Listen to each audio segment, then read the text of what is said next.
So, Chachi, Huh.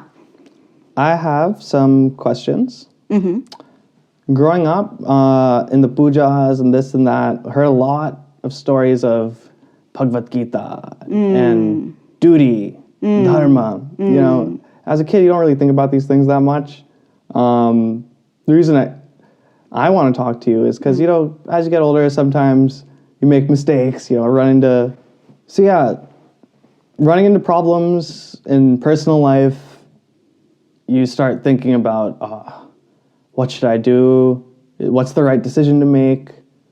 And then you don't even know in that moment, am I making the right decision? Am I making the right decision? And then suddenly in these desperate situations, I thought back to these pujas, it's like, I've heard of this book that has all these answers that apparently, you know, might give me some clarity. Even I've read in history, like famous scientists who have nothing to do with Hindu religion have picked this text up and stuck with them. It's apparently been like a guidebook for them.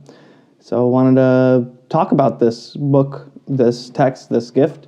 Let's just talk about it. I want to hear your opinions on it. I'll give you my opinions on it. Sounds good. See where this conversation takes us. Yeah, so you were telling me this is the book you were reading, right? Yeah, so it's funny. As an adult, trying to read a text like this with the mindset of like, I want to learn something rather than this is my religion. So I actually looked at this like as a research project kind of thing. So when I started looking, I noticed there are millions of different translations for the same thing. Yeah. In such a text where each word, especially since it's originally not even a written text, originally it was orally spoken. That is what Gita means. Gita means Geet. Oh, there you go. Which is a poem, you know, which is being said orally. And then later it got recorded, written, and then... But just like on that top classic of it, game of... people that they started, you know, interpreting it. Sure. In many different ways. Because people, when somebody interprets something, they usually see with the glasses or with the lens of their own experience. Right. And that is how they interpret it. Right.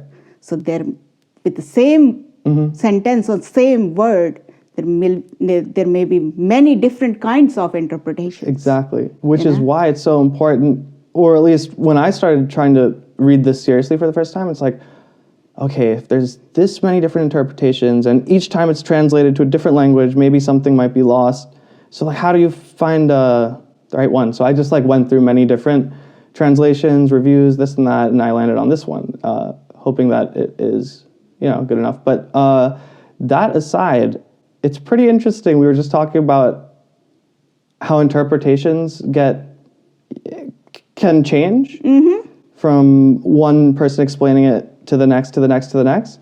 But that's what's pretty interesting about not only this book, but I guess all of the religions or any sacred text.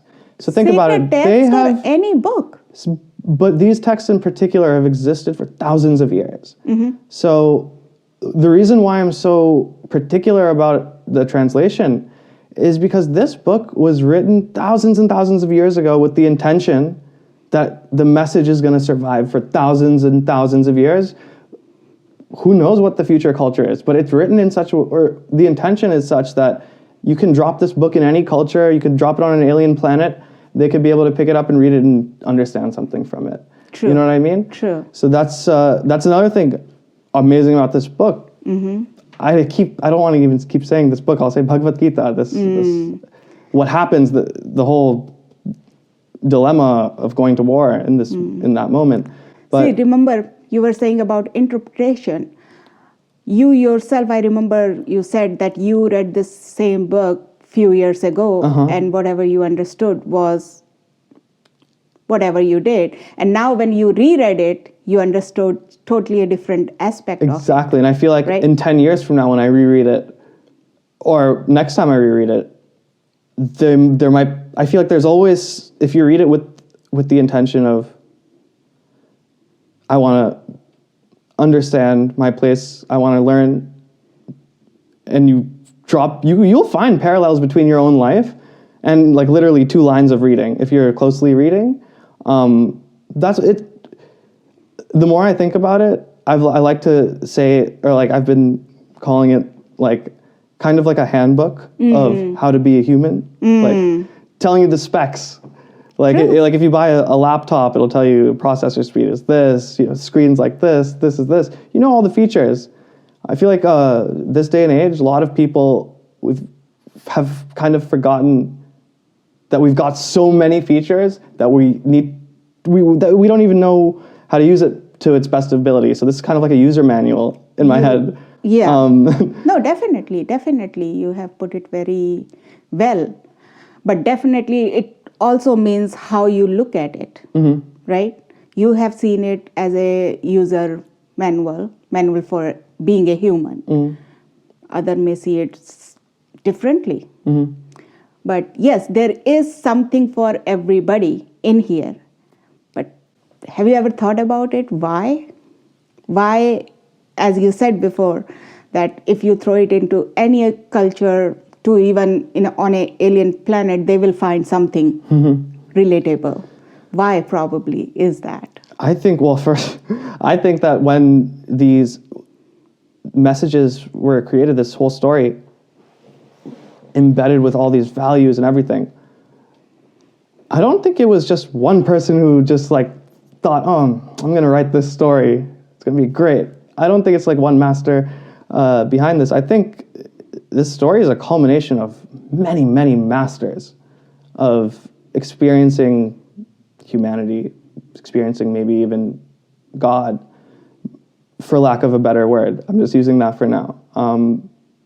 But I think this message, it's a compilation of probably thousands of years of experience before then. So I think maybe that's the reason why it's able to last so long, because it's not just made by one person. It's made by so many people's culmination of experiences and the best things they've learned from their lives into one.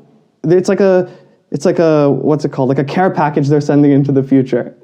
So no, it is interesting what you are saying, because if you really look into the Bhagavad Gita, it's from its original book, you will say that there, and this is the conversation between two people, two identities, one Krishna and Arjun.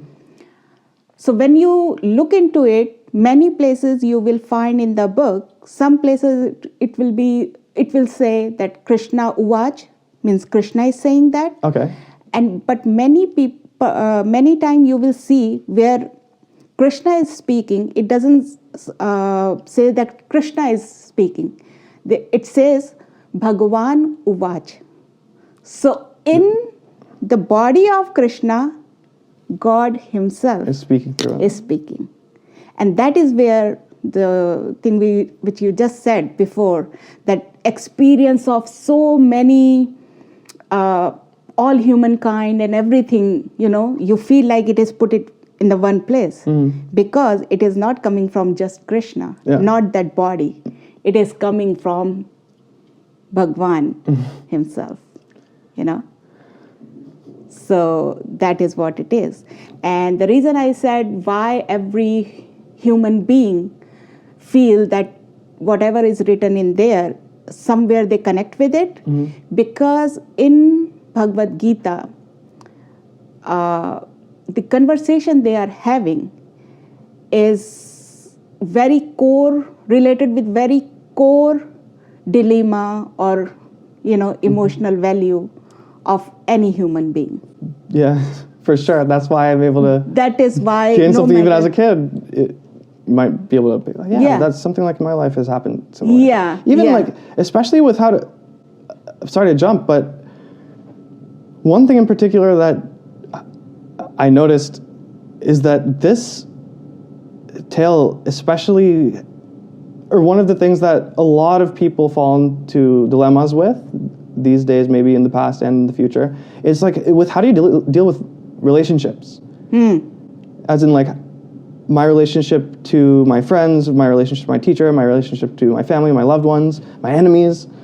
Like in life, everything is chill until your people around you start treating you differently, or it's always related with people and how you deal with them and how they deal with you. And this really gives you a very clean and concise guideline of how to deal with people. And then you kind of realize that it might sound simple, but putting it into practice is like life. Yes. Like the whole, you get better at it and better at it and better at it, and then people get closer and closer together. But yeah, I just wanted to mention the thing about, there's something that like a lot of people in life, a lot of their problems are based in, oh, my friend said this, oh, my mom said this to me, oh, I want to impress this girl. Like, it's always like, a lot of the dilemmas are related to a relation. Emotion as well as relation. Yeah. How to deal with it. And in Bhagavad Gita, they go through every type of relationship. He's fighting on the battlefield, you see, is all of his past teachers, family members. I'm supposed to kill them? You know, like... Yes. So I hear that you are talking a lot about relationship that you have learned from this. So what are 2 or 3 things you want to bring out as a lesson, which you probably have learned from here? Well, there's one that's just shouting out as you're asking this, is, and it's, let me explain. It's know your role. Like, your role might be one thing, like, you know your role in the moment. My role as a brother, my role as a protector might be one thing in a situation. My role, if I'm teaching a child, it might be to know my role and not to show him like rated R movies, or, you know, like be a good influence, these kinds of things. It's like, no, your role changes in different situations all the time. Like, but in order to know your role, to be aware of what your role is at that time is the whole key. And I think that's the message that I got. Now, for example, if I have a friend who is going through personal issues, like let's say a drug issue, and I care about my friend, I can give advice, I can get angry at him, I can go to the cops, I can do so many things, right? What is my role in this position as his friend? First of all, I have to know that I can't make his decision for him, right? So I can't be enforcing that much. Another thing, my role is to make sure he doesn't die. Yeah. That's another thing, right? So understanding that. So as we pick this apart, there's going to be a lot more variables that are going to surface. It's like, wait, there's a lot involved into knowing what your role is. It might not be intuitive, because my intuition initially would be like, I just want to save him. I'll do anything I can. That's selfish. Actually, that's like making yourself feel better. If you knew your role, it might be even more painful. Imagine if my role in this, I'm not even saying I know what the correct answer is, but it becomes more than just your initial reaction to something. So knowing your role at the right moment is everything. And it's not, I'm not even saying that it's like easy or whatever, but I think that the fact that this is written in a book that's lasted thousands of years and thousands of years, it's something to keep reminding yourself. Then you'll start catching yourself, and then, I don't know.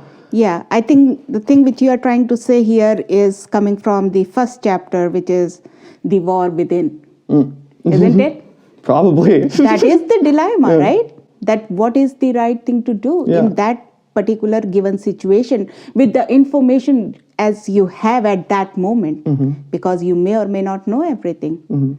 So with that limited knowledge, with that limitation of this body which is giving you, emotions which you are having, the idea of the relationship which you have, how to choose right thing to do. Right? And how do you, that's the whole thing. That is the whole thing. And that is what comes with time, definitely. And that is what is part of tapasya or sadhana. You know? Yep. Because first, see, I am so amazed that you have taken this kind of information out of it. I don't know if many people even think like that. Well, No, true. That is the first step, I believe, that you have passed. Second thing is, now you have started identifying that your role differs from situation to situation. Your role differs from person to person. And whatever rightness you felt in a different situation may not be right thing here. To identifying that is the first step. Then bringing it into action is the next step, because that is also not easy. That's the hardest step for me. So, yeah. And then after that, whatever result comes, you have to deal with that too. This is true. That is the third part of it. So it comes into level. So in my eyes, I see that at least you have achieved, not really achieved, but you have landed on the first platform. At least you are identifying it. Not many people think like that. So what else you learned from this book? There is second chapter, it says self-realization. So if you hear about this word, I don't feel very realized in that sense yet, but I think. But when you read this book, what came into you? So for me, goals, I lost this in a matter of, I'll share this story, maybe 4 or 5 years ago, studying in university, I noticed, wait a second, I don't have a passion. I've heard, my dad was an engineer, computer scientist, he would talk about how he would work on programs during masters and this, about passion. I've seen friends in university with acting similarly day and night, working excited at all times, single one-track mind, right? Why don't I have that? I don't have a passion for one thing. I've seen it in others. I haven't seen that in myself in one thing. So I was stuck. It's wait, so if I don't have a passion, then what should my goal be? But sorry to just interrupt you here. Nowadays, we see many kids or many individuals are on the same platform. Yeah, so they don't have passion. Yeah. Well, a lot of them do, but but they're confused. Sure, maybe they're not though. But either way, passion is one thing. What happened is I got confused because it's okay, if I don't have a passion, then what should my goal be? Because I've always been told that, if you act in your passion, your goals will be achieved, success will come on its own, right? And these kinds of words. But if I don't have the passion, what's my goal? Okay, what's my goal? Maybe make a lot of money? Okay, let's take that as the goal. Full disclosure, I've grown up with everything provided for me. I've never had really anything I didn't have that I wanted. Anything I wanted, a fortunate child. I've been very fortunate. I've been provided stuff. So thinking about the money aspect, okay, you can buy things, you can get far with that. It'll be fun. But how much of that, and then what? Then what? Then I kept thinking, okay, help people, I guess that feels good. People say it's a nice thing to do. Let's try to change the world, right? Change the world. This then becomes a thing. Okay, how do you change the world? Again, oh man, that seems like a big task. So passion is an idea, and then when you start even trying to achieve that idea, then... Maybe, but I think at that point I gave up on even thinking about goals too much. At that point I was all right, you know what? Just get a job first, finish college, move out of the house, be comfortable. Then maybe that Vivek will have a better answer, right?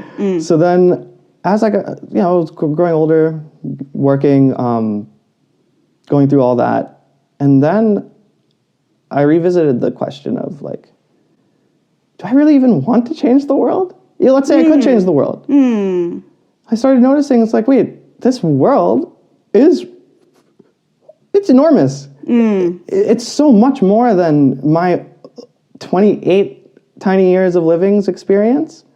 Who am I to say that this world, or that it needs to be changed at all? Like, I have a very limited idea of this world. So does everybody else on this planet. So changing the world, that's maybe not the right question to be asking in the first place, I was thinking.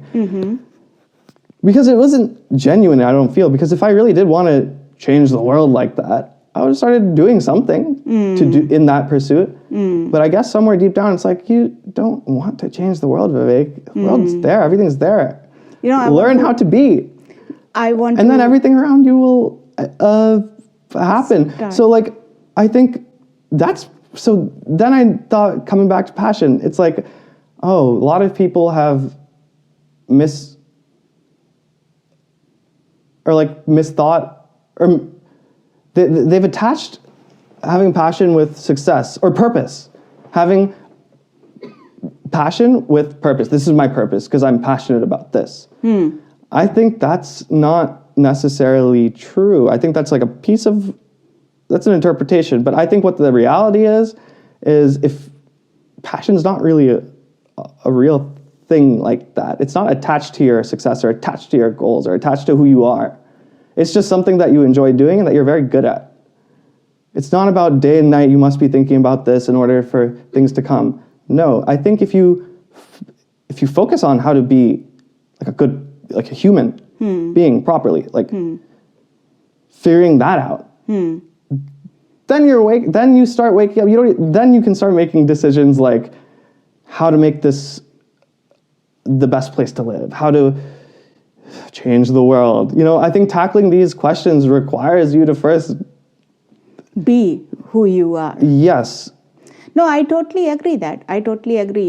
For very long time, the same question. That's self-actualization, I think, in a sense. Like, once you've achieved, once you start living... realization of something. And that becomes passion, because your whole life, your waking moments, all of your actions are going to be in line with your philosophy. And if that philosophy is to be the best person, and it's going to have a chain reaction to everything around you. Well, I just have to say this much, that as of now, this is what you feel like, that this is what passion is, or this is what the goal of your life is, or your life purpose is. And I'm pretty sure after 10 years, it will be either the same or little different, depending on the experiences you have had or the learnings you might have, earned. Things will be different. As of now, I can tell you, when I was growing up, since my very young age, childhood, I used to think about this, that what is the purpose of my life? And for many years, I did not get any answer.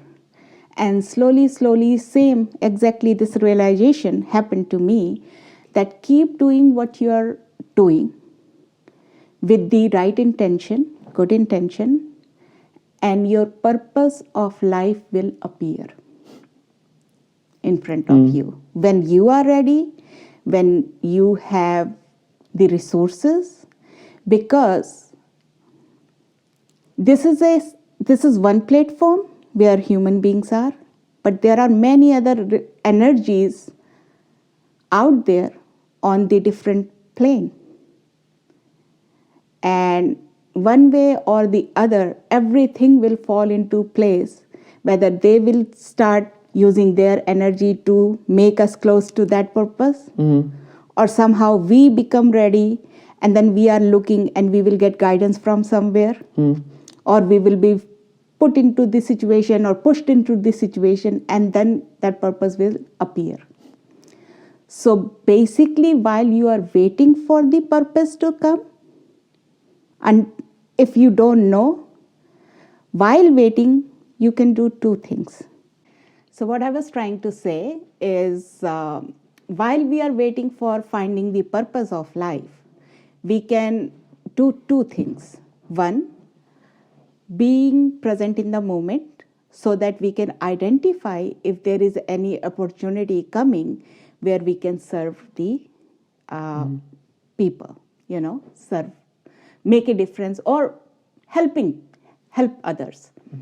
If we can make use of our body, that is what, or use of the existence on the earth by helping others while we are waiting. Because at this moment we don't know our purpose.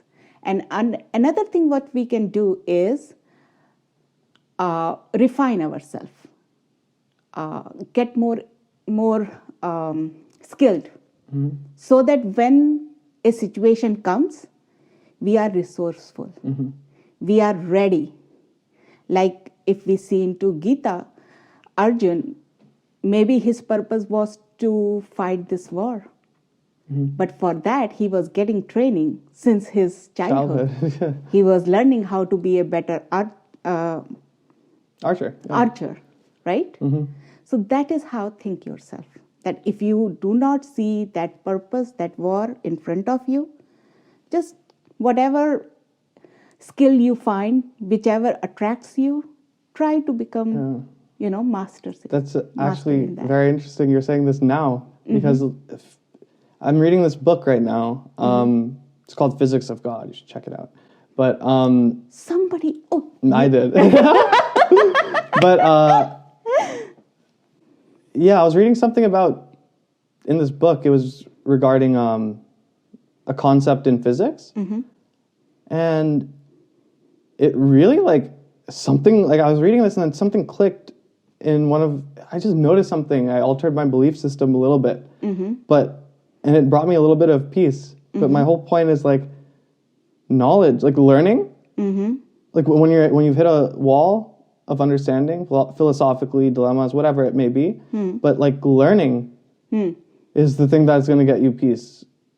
And what you're saying is acquiring the skill, getting the resource. So in this case, it's reading about physics. In this case, it was learning. Okay, I didn't have the answer. It's not oh no, what to do. It's okay, let's pick something up. There might be an answer there. There might be an answer there. That might be, and that's kind of human nature too. True. See, what is happening there, if we just look at on the practical side of it, that one, you are busy. Second, when you are learning, you are achieving something. And it gives you a self... positive reinforcement. Positiveness, yes. And the idea of becoming... it kind of somewhere boosts your ego that you have achieved something. You have completed something. And achieving something always gives you happiness because you have earned something. Earning always brings happiness, right? So that in one way you can find, yes, learning new skills gives you happiness. But if you do from this mindset that, a purpose is going to come, but you have to be ready. And whatever attracts you. Here, when you are seeing the same thing from the other eye, other perspective, you'll say, oh, right now I'm getting bored. Whatever in front of me, let me start reading. So that is that's a running away almost. Yes. But here, you are waiting for a purpose to come. It's in preparation. You want to be ready for something. Right. So in this manner, you will not just go in front, not go and find anything to learn. Whatever attracts you, resonate with you, you will just try to learn that, because that is, resonating with you, your true personality. And that is where if you start learning, then that will become your ability. Your patrata is growing. Let's say let's think about it. If I am a vessel of copper, and now I want to become a bigger vessel. If I run around and see steel, lying somewhere, and I will say, oh, let me put it in me and I will become bigger. Instead of, if I go around and look for only copper, and if I found copper, I put it in me and becoming bigger. Yeah. So I don't lose my identity and still growing. Whereas if you do that, you are losing your identity somewhere. I'm not saying that is bad or good. I'm just saying that is a different way of looking at it, you know. That is the time when you don't know what your personality is.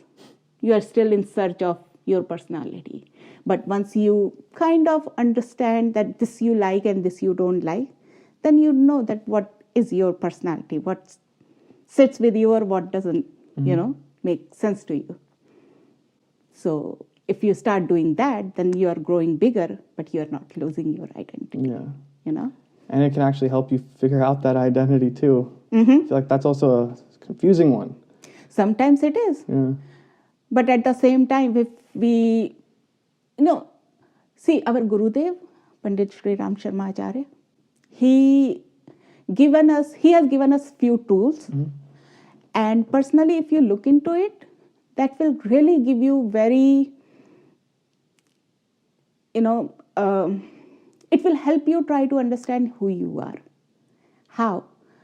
Our Gurudev has said that every morning when you wake up, either you write it down or you can make a mental note.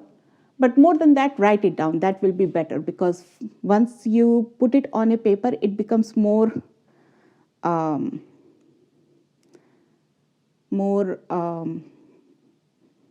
the stone kind of. Okay, yeah. That it is there for you, you know. So always it is better to write it down than to have a mental note. But if you don't have anything to write it down, then mental note is fine. This day and age, cell phone, it's got it. Yeah, no, that is fine too. That is fine too. But again, when you put it on a paper, see, this is what I used to tell Prakhar, that he also used to say, Mama, I have phone. And I was like, I know you have phone, but write it down on the paper. Because phone, you keep it in your pocket. When you have to see to-do list, you will take it out and look. But if it is on the paper, you put it on your closet or on the fridge. Whenever you go to the fridge, you'll see it there. Right. You don't have to take out anything. You know, that's why it is important. And so that's a different story. But so what he has said, that every morning do Atmabodh. Atmabodh means make a plan for your day. Atmabodh. Atmabodh. Okay. So this tool is called Atmabodh Tatvabodh ki sadhana. Okay. Sadhana means discipline, bringing discipline or taming yourself. Atmabodh is in the morning you make a plan. Tatvabodh is in the night when you are going to bed. Reconcile that what you were supposed to do. Did you do it or not? Okay. And then sleep. So every day is your new birth. Okay. You are a new person. What is the goal of this whole day to go through? At night, you have left this body. You have no purpose. You are one with the God. That's it. Again, you wake up in the morning. Now you have taken birth. There is a purpose of this birth. What is the purpose? Make a plan. Go through it whole day. At the night, check it off. I'm going to test this theory on my own life. But as you're saying this, I'm noticing one thing. It sounds like this would also help you let go of things that you're stressed out about, that are stuck. Yeah. If you have this mentality of, I like that, you know, I'm not going to run away from it. I'm going to identify what I have to do today. At the end of the day, see how it did, see it, write it, and acknowledge that, and then leave it there. Leave it there. And then tomorrow, fresh. Your goals will probably be related to the last night, but it's not like you have to take those stresses with you. Yes. Take it as a fresh new goal. I like that a lot. Yeah.